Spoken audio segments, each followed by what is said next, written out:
সম্মানিত দেশবাসীগণ, আজকে আমাদের এই আন্দোলন, আমাদের এই প্রতিবাদী সভা কেবলমাত্র জমিয়তের ব্যানারে হলে মুসলমানদের স্বার্থে নয়, এটা সারা ভারতবর্ষের নাগরিকত্বের স্বার্থে।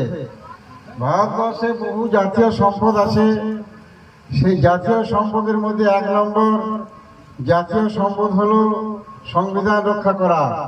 করব তো আমরা ইনশাআল্লাহ। এই দেশটা ধর্ম নিরপেক্ষ দেশ, ধর্ম নিরপেক্ষ গণতন্ত্র দেশ। দেশের প্রতিটি জাতিকে জেনে রাখতে হবে, ধর্ম নিরপেক্ষ গণতন্ত্র দেশ, ধর্ম নিরপেক্ষ দেশ। যারা গদিতে বসে আছে, মোদি, অমিত শাহ, আরো কেউ, এরা তো গণতান্ত্রিক পদ্ধতিতে সেখানে গদিতে বসেছে। ঠিক বললাম না ভুল বললাম? এরা ভোট করিয়েছে, যদিও চুরি করেছে, কার চুরি করেছে, চোর, এটা হবে বলেছে। আমরা ধর্ম মানি, ধর্মে বলা রয়েছে যে শেষ জামানায় দুটো সম্প্রদায়ের মানুষের প্রভাব হয়ে যাবে। হিন্দু মুসলমান সবাই শুনে রাখুন, যখন আখেরি জামানা হবে, কলি যুগ হবে, তখন দুটো সম্প্রদায়ের প্রভাব হয়ে যাবে।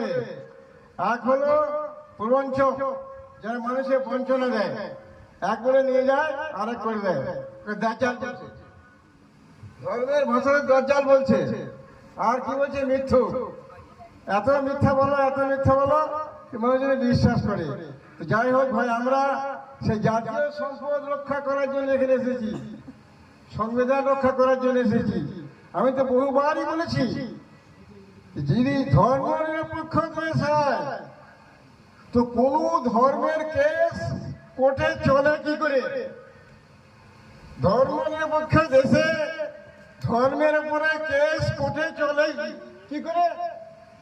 কোরআন ধর্মগ্রন্থ, বেদ ধর্মগ্রন্থ, এই আইনজীবীরা কেস নেয় কেন, খারিজ কেন করে না?